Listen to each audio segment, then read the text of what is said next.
Good morning, friends. Good morning. So Albert Einstein once famously said of himself that, to be honest, I'm not that smart. It's just that I've learned to stick with my problems longer than anybody else. Apparently not one of Einstein's brilliant theses was arrived at easily. Apparently he had to work hard to get smart. And if you study the life of anyone who's ever achieved anything, you'll find that they have in their character this dogged determination to just keep on going, to just grind things out, to pick themselves up, to dust themselves off, to put one foot in front of the other and get on with it. Paul Coffey, the famous car salesman, I'm renewing soon, I thought I'd get an advert in. He famously said, as I'm sure you know, no one's a natural. There is no such thing as a natural at anything in this life. You have to work hard to get good, and then you have to work hard to get better. And this is important. Listen carefully. Because whether you like it or not, life sometimes is hard. You get knocks. You take hits. It actually says it in the Bible. There's a wee sentence that says, in this life you will have trouble. Ain't that the truth? And sometimes that trouble will be of your own making. And quite often it won't. Especially if you've got friends and family. And in those hard moments in life, the thing that will make you or break you, the thing that will decide whether you make it to the other end of your trouble into a happier time, is whether or not you find within yourself the resolve to dust yourself off, pick yourself up, put one foot in front of the other, and just get on with it. And so the big idea that we're going to learn together in church this morning is that once we have this thing called a faith, we should keep going with it until the end.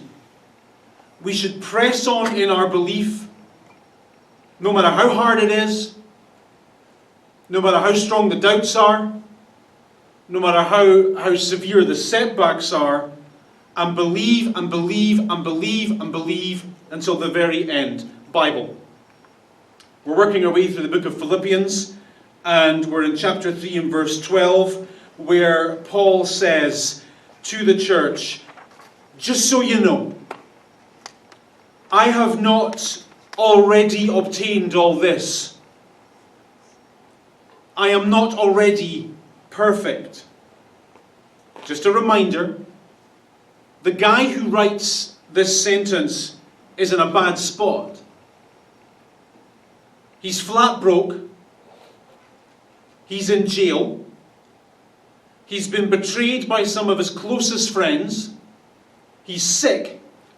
And he's facing the prospect of a premature death. And yet also, curiously, he's happy.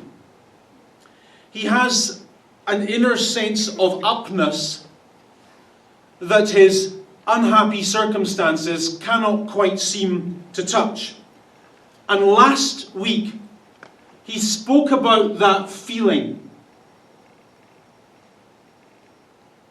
That feeling you hope to get 5 minutes after you're dead. When God welcomes you past the pearly gates into heaven. That feeling you get when you realize all your trouble is over. That feeling you get when you realize all your struggles are now in your past and you made it against all odds into that. And so now he says, having spoken about that feeling you get 5 minutes after you're dead and you make it past the pearly gates into heaven and it's all over and it's all been worth it and it's just awesome from here on in, I just want you to know, in case you get the wrong idea about me, I am not perfect. The word perfect in this sentence is a really cute Greek word, teloma, which you would use in the following sort of sentence.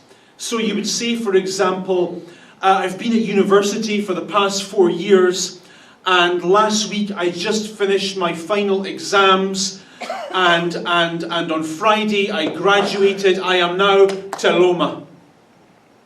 Or you would say, for the past month I've been renovating my kitchen, and we pulled out the old 1970s cabinets and we put up new ones, and we did ceramic and we got some new floors, and it's just teloma.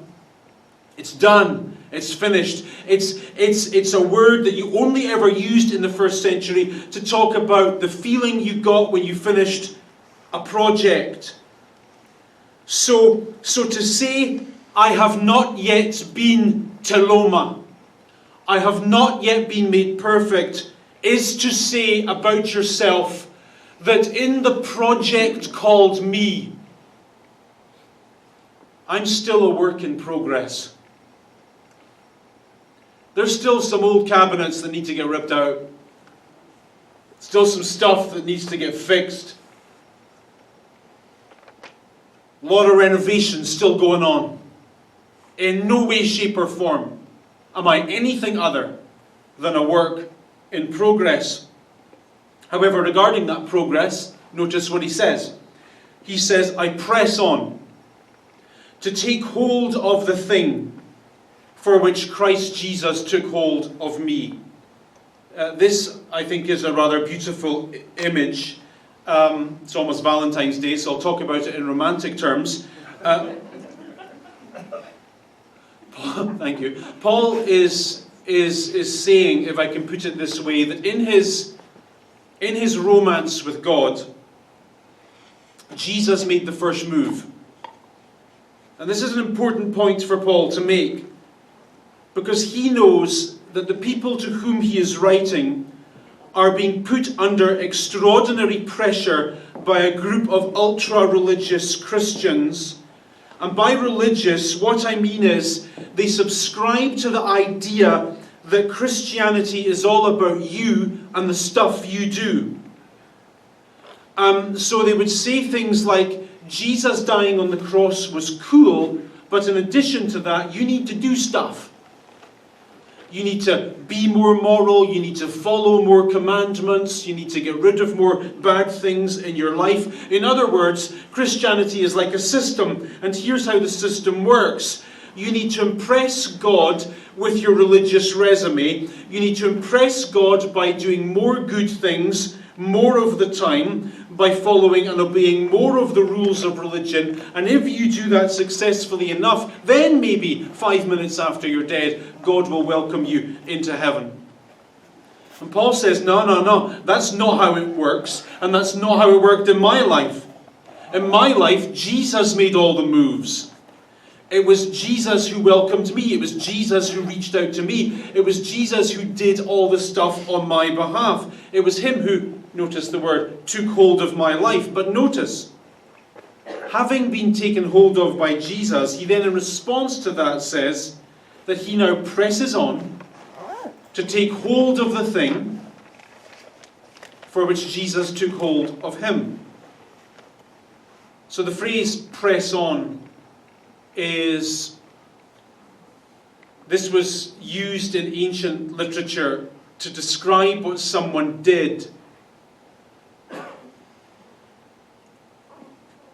with an almost, certainly single-minded, but almost ludicrous devotion.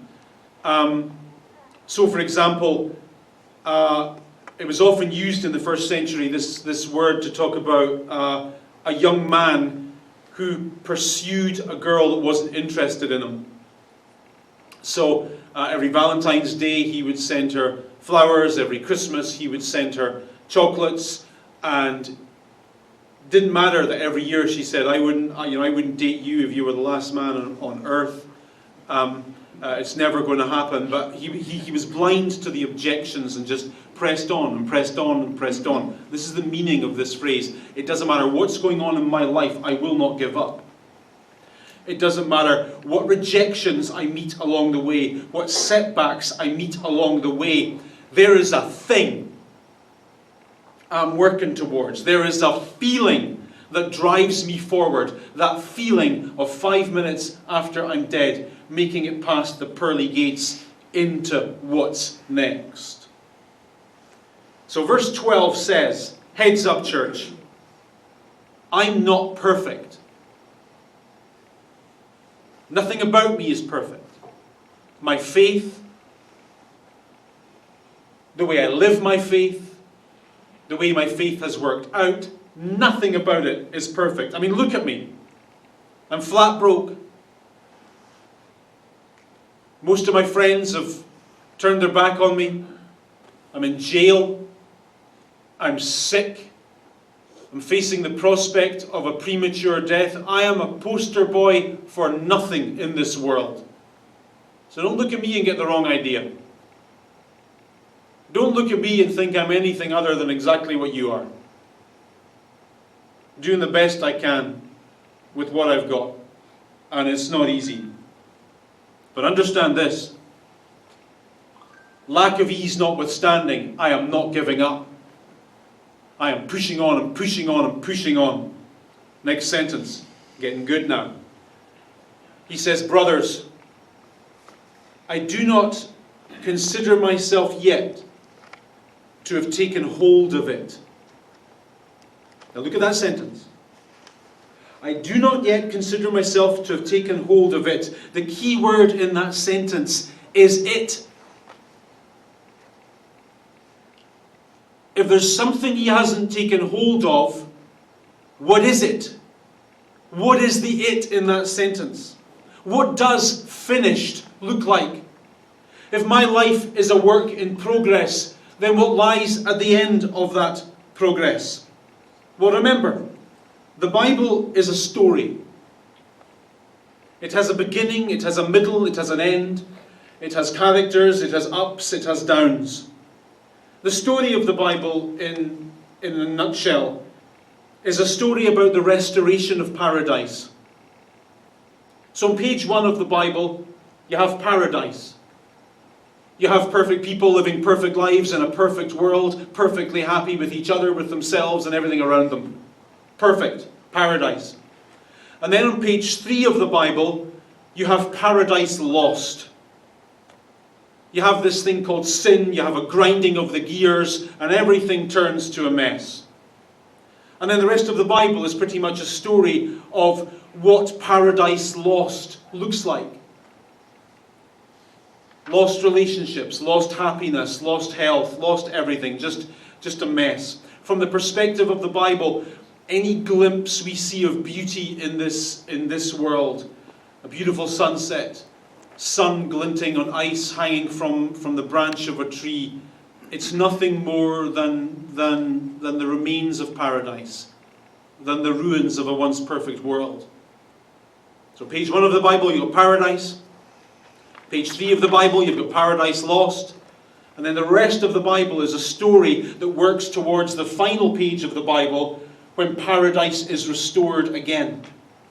And so on the last page of the Bible, you have all these big stirring ideas like no more pain, no more loss, no more tears, no more of the stuff that spoils life and robs you of happiness.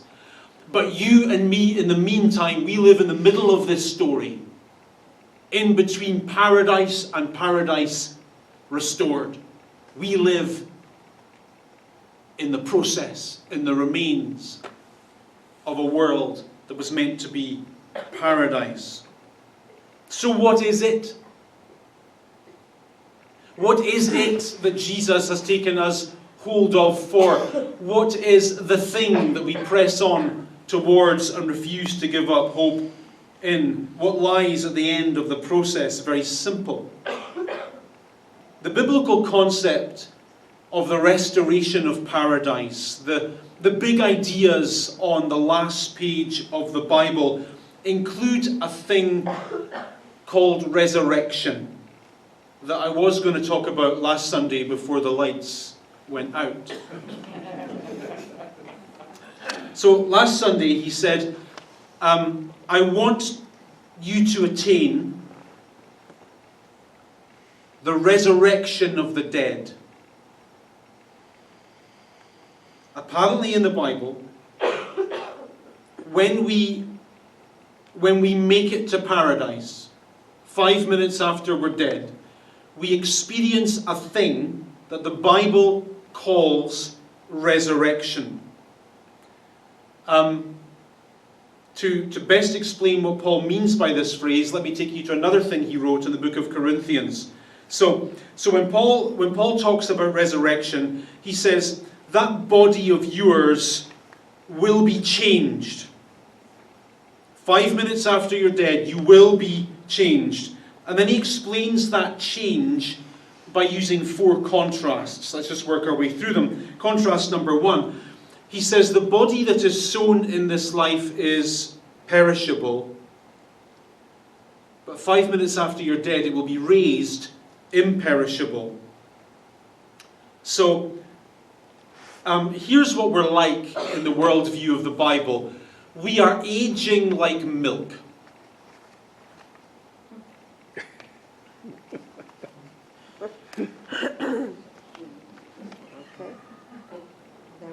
There you go. It's not going well. This will be news to you, so pay attention. As we grow older, stuff goes wrong. Bits stop working. Those of you who have reached a certain age, which I think is all of you, will have already noticed that bits don't work as well as they used to. Am I right? Just this week, I was doing something, and it's a weekly occurrence now, and both my knees and hips hurt at the same time. That's new. At night, I was reading a book, and I couldn't anymore. And so I went to get glasses that I had from 7 years ago. Should probably update that. And no, I couldn't do it. Have you noticed stuff like this? Like bits don't work. Bits go wrong. And when you're young, you don't understand this, but there comes a day for us all when you're playing sports or reading a book or doing some activity, and it dawns on you that your body is, it's like milk in the fridge. It's got a sell-by date.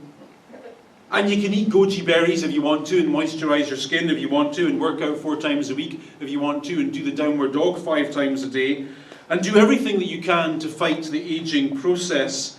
And that's a good thing. I think, they didn't teach me this in university, but I think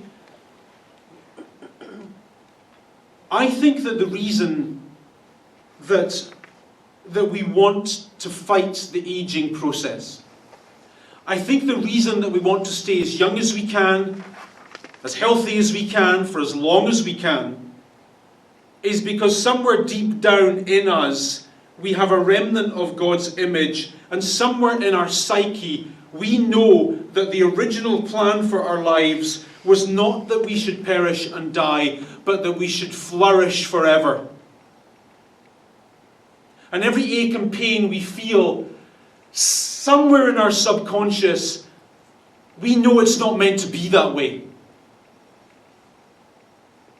The hip hurts. Oh, that's not right. It's not right.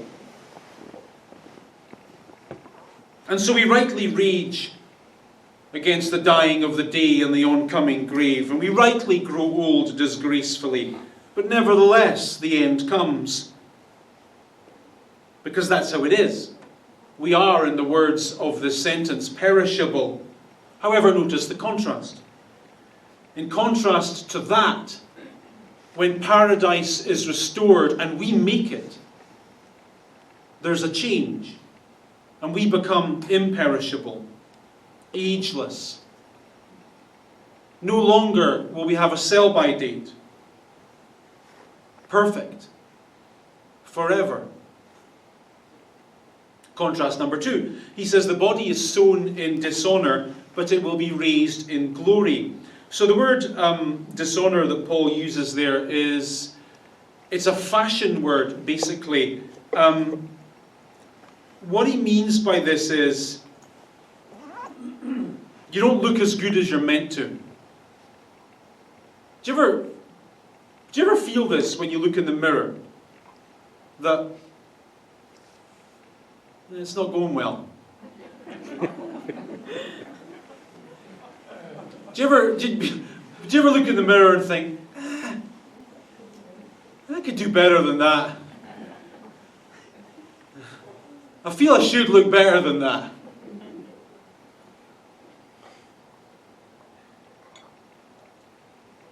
The word glory that Paul uses in this sentence is a word that's used elsewhere in the Bible to use the way a person's appearance changes when their circumstances become something else. He's saying here that 5 minutes after you're dead and all your troubles are over and you've made it into paradise, the way you look will reflect where you are. There will be a glow to you and a shine to you and a smile to you and an upness to you that will look like you live in paradise. I could see that in a more negative way, and I think I will.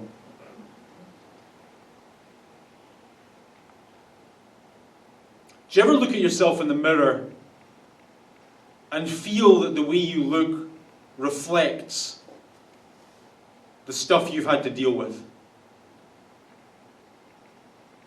and the stress you've got to live with? It takes a toll, doesn't it? 5 minutes after you're dead, you'll look completely different. Lighter and better. Then he says, contrast number 3, the body is sown in weakness, it will be raised in power. Jesus, after his resurrection, you'll recall, had a body that looked kind of the same, but was kind of different. It was able to do things and behave in ways that ours currently cannot. Life will be the same in heaven, but somehow different. Somehow better. Then he says the body is so natural, but it will be raised spiritual. So the word spiritual there doesn't mean ghostly.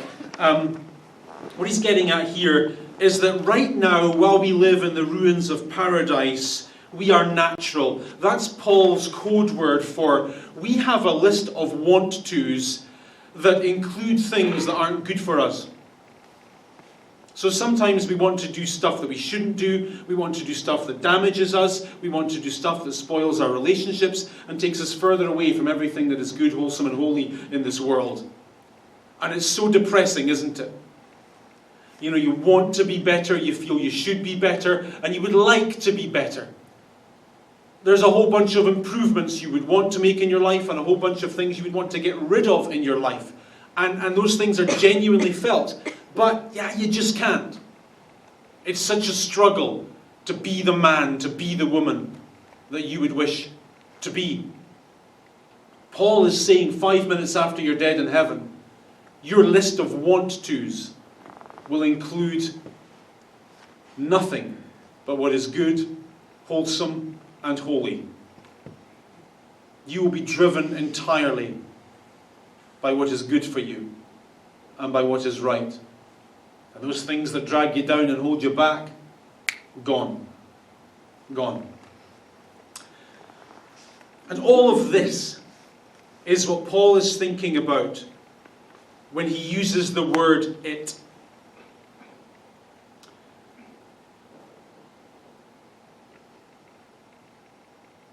He's saying, here's what I want. I want at the end of all my struggling, at the end of my brokenness, at the end of my sickness, at the end of the hurt of being betrayed at the end of the train wreck that is my life. I want, having held on to my faith to the very end, I want to make it past that point, 5 minutes after I'm dead, where I live in a restored paradise with a brand new body, with a brand new attitude, and a brand new life. And so I press on, and I press on, and I press on. And in the meantime, as I struggle with the disappointment that's around me and the sin that's inside me, one thing I do: I forget what is behind. Good wisdom. It's too easy, isn't it, to live in yesterday? Either it's setbacks or successes. Too easy to get trapped in the past. What they said, what they did, how they treated you. Get stuck in that stuff too easily. I love this advice. I forget yesterday. Can't change it anyway. And I press on towards what is ahead. I strain on, he says, actually. So, the word strain is a word he actually borrows from the early Olympics. Runners were taught then and still at the very end, when they'd nothing left, to push their body forward, to throw their chest out so they could cross the finish line as quickly and as strongly as possible. Paul is saying, that's what I want to, that's what my life is like right now. I know I'm at the end, and it's a mess, I'm not going to lie to you. But I'm just throwing myself forward as much as I can. I'm pushing on, I'm straining on. And I want to finish well. I want to finish well. He says, I press on towards the goal, to win the prize for which God called me heavenward in Christ Jesus. So there you go. I guess that's a wee insight into how Paul can be so up when his circumstances are so down. He believes stuff.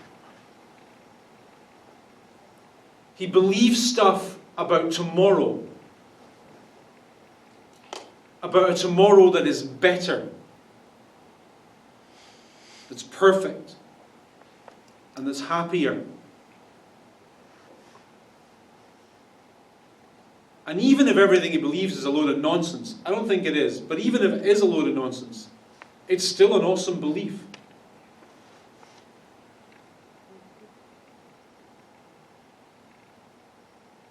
A belief that can sustain you at the lowest moments.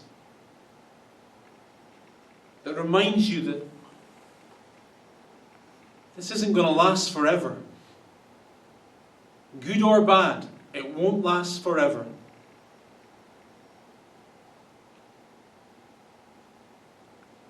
And one way or another, 5 minutes after I'm dead, I will experience 5 minutes after I'm dead. And I believe it's going to be great. No more tears, no more mourning, no more sickness, no more pain. Just perfect. Just happy. The way it was meant to be. Forever and ever and ever and ever. Amen. Carissa.